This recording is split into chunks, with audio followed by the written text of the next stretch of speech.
What's up, everybody? Welcome back, man. We got another video. I'm kind of doing these videos back to back, so y'all see my shirt, same shirt. No, I care. We're going to finish exposing some stuff today. We're talking about how I was kept, how a nonprofit organization, a church, and a variety of other people literally tried to kill me, are currently still trying to make me homeless or make me lose my mind, a multitude of things. Today, we're going to be talking about a guy that attended the church. Okay, in this video we're going to be focused on St. Mark Deliverance Center out in Portsmouth, Virginia. Now, these people tried to kill me, as y'all know. Now, I told y'all before, this church is a tithing church, so if you don't tithe, they will literally come after you. They don't want you there. They don't want you a part of the community. Mind you, growing up, I played drums there for 20 years, like I said. Never got paid, except like my last year there. Never got paid. First one there on a Sunday, last one to leave. Every Sunday, every rehearsal, never missing nothing, never got paid. They used to pay us one time a year.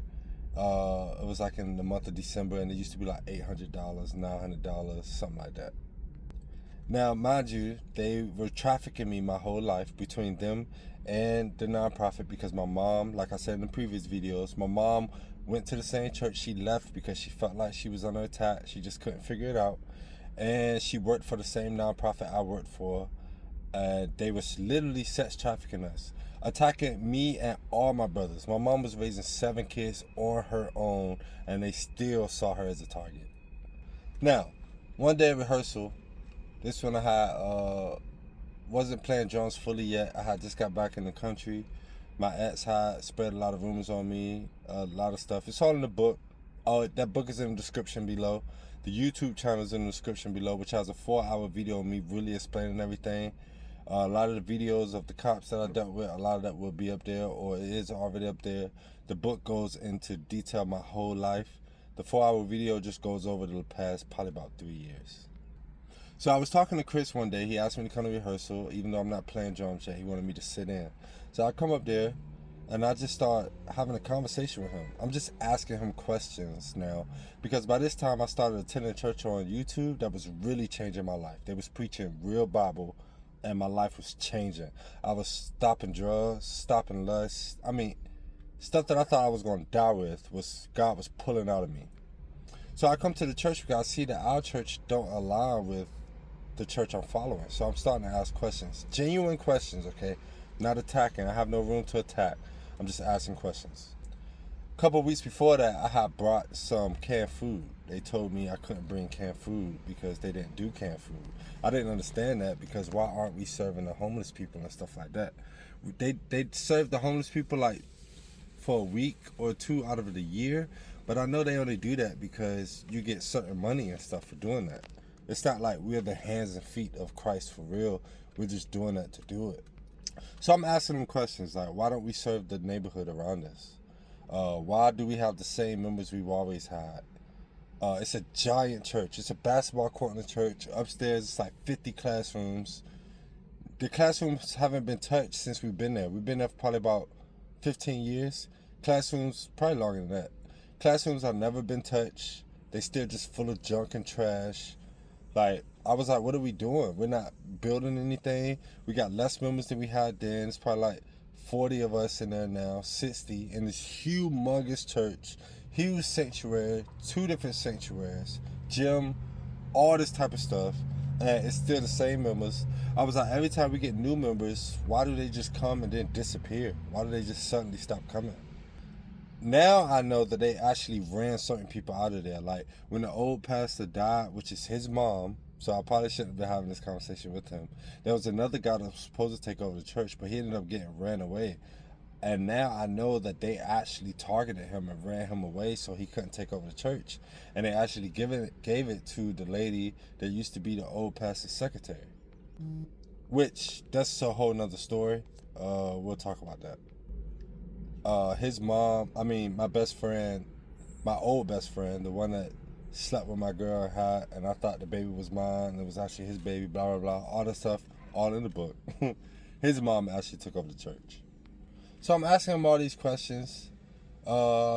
I asked her why we not serving the community, why we not doing outreach ministry, why we not just going out handing out stuff. Where's all the money going, pretty much? I asked him why we bought the old pastor, which is his mom, like a $700,000 log cabin in North Carolina for her to go to, 3-4 times a month, and everyone just acted like it was normal. Like, she deserves that for her time spent in ministry and this, that, and the third.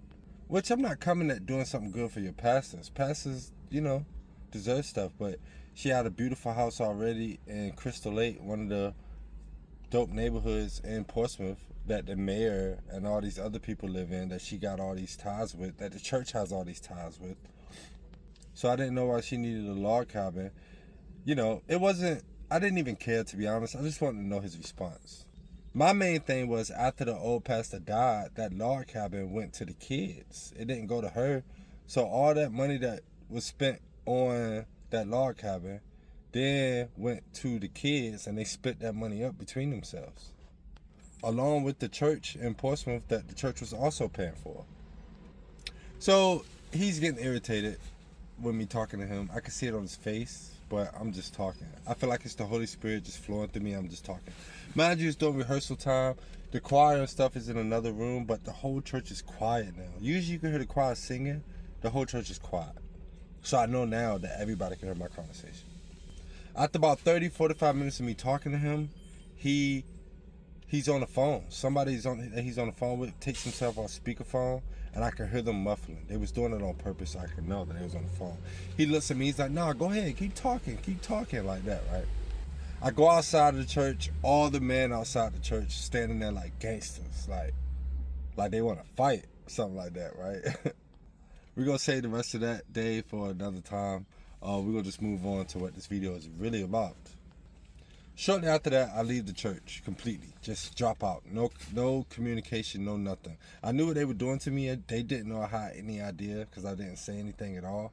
But I knew exactly what they were doing to me. I knew they was attacking me from every angle. My jobs, all that has something to do with them and the nonprofit. Chris sends me a text right here. "Ike, are you still alive?" Okay, he sends me that text. Mind you, they never hit me up before I stopped going to the church. It's like now, though, they feel like they're obligated to me, and how dare I leave the church. And then I stopped responding to all. They was calling, blowing me and my fiance phone up all the time, which was very weird to me because they never did that. I even lived overseas for 2 years, and I never got a phone call from anybody at that church when I left. For nothing. So why y'all calling my phone? For people we didn't even talk to at the church, calling our phones.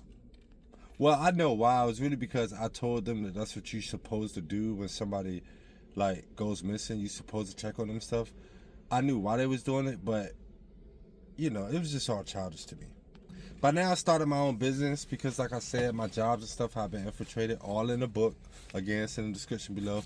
Please, you can support by getting that book. It's not just necessarily to support anything like finances wise. It's really because this has to go on. It has to be known. This isn't just happening to me. It's happening to a variety of people that are caught up in the system that can't defend themselves. They attacked my mom, who has 7 kids, a single mother with 7 kids. If they're attacking her, there's no limit to who they'll go after. All because you say the wrong thing about the pastor, you talk wrong about the pastor. They just got the right to lie on your name, use police officers, government officials, other organizations to try to kill you, make you homeless, make you without, so they can make a point that you're not allowed to leave them and still be successful. So I left my job and I started my own business when I was doing maintenance, like I told you in the last video. Janessa had got fired from her job, which that's all in the book on exactly how that happened. It's also in a 4-hour long video on my YouTube of exactly why and how that happened. It didn't have anything to do with her work ethic at all. It has something to do with this entire situation. I pull up to my job one day. This was probably like 3 or 4 months after I left the church with no contact, no telling nobody nothing. And I see this. Now, those 2 cars right there, the ones in the front, it's a Camaro over here, and the Charger on the other side. Those are Chris cars, okay? The same dude that texts me, "Are you still alive?" Why is his car sitting here at the job site that I'm going to today, when he doesn't live there at all. He lives in a home nowhere near this. So this is how they play the mind manipulation games. They try to let you know there's nowhere you can't go that they can't get to you, right? So I see those two cars. Obviously, I'll jump out and I'll take a picture because by this time, I'm paying attention to everything. No one knows that I know what's been going on for the past 3 years, 2.5 years. I'm still playing stupid like I'm completely blind, but I know everything that's going on. And I'm documenting every single thing. They don't know I'm documenting, but I'm documenting. So I see the cars. I know that was a sign for them to tell me to call him. Or like, you need to come back to the church. You're not allowed to leave the church. You know, we're the ones that's allowing you to have these opportunities out here. You need to come to the church so you can pay your tithes to the church so the church can progress. You know what I'm saying? Very, very demonic. Well, I don't care that his cars is there. I just continued my day. I ended up finishing that job that day. Beautiful, no complaints. And then I go home. Every day I go for a run and go to the gym, okay? This day was no different. I go for a run. While I'm running down the water, I see a cop car drive past me, okay? By now I have been harassed by the cops on a high level, following me around, helicopters even, true, got it on video, following me around. And again, this has a lot to do with the church spreading rumors that I was trafficking drugs, all that type of stuff that's in the book. And that I mess with kids, full-blown lies, anything they could do to tarnish my character and force me back to them or force me into sex trafficking. Or like making OnlyFans, stuff that I told y'all. The church themselves told me to start an OnlyFans, the nonprofit, all them, you know. Now check the date on when I saw his cars in that parking lot. Okay. After I finish my run, I go to the crib, and then I'm heading to the crib, and then I get pulled over. Right here. Check the date. The exact same date that I see his cars in the parking lot, I get pulled over. Now, what they pulled me over for, I told y'all in my last video, this same cop right here, him and his partner in the car are the same ones that pulled me over in that video that I went on after I went live. Okay? That's in my other video. If you haven't seen it, go check it out. After I went live, they went in that same video. They went in that same, them two same cops, came and pulled me over that day. Now, this is their first time pulling me over this day. They pulled me over because they said my license plate wasn't mounted to the front of my car, but it was visible in my windshield, okay? When I went to court, that charge got dropped because they said it didn't need to be mounted as long as it's visible. I already knew that because I know the law. So when they pulled me over the second time, which again is in the other video, they pulled me over for the same reason, which they didn't have the right to do, because it was dropped in the first video. They knew that it was legal. This just showcased that everything I wrote in that book, which again is down in the description, is 100% true. Everything said on my YouTube, 100% true. These are no lies. These are all facts. And the church is still currently using their little connections and stuff to try to make us homeless. They're messing with our jobs still to this day. My car that I'm sitting in right now, the car that's in that picture, was vandalized shortly after that, which we're going to be discussing that here pretty soon. The Jeep that I brought my fiance was vandalized. The engine completely went out. We're going to be discussing that pretty soon. Everything is true. I went down to the courts to try to press charges on them. Courts wouldn't allow me to press charges on them. After I went to the courts to press charges on them, tires went flat. My work truck went down. All this type of stuff. All this stuff we're going to be discussing here in the near future. This is just to continue to prove that everything I'm saying is 100% true, and I have no reason to lie. I love y'all. Christ is king. We ain't scared of no demons, boy.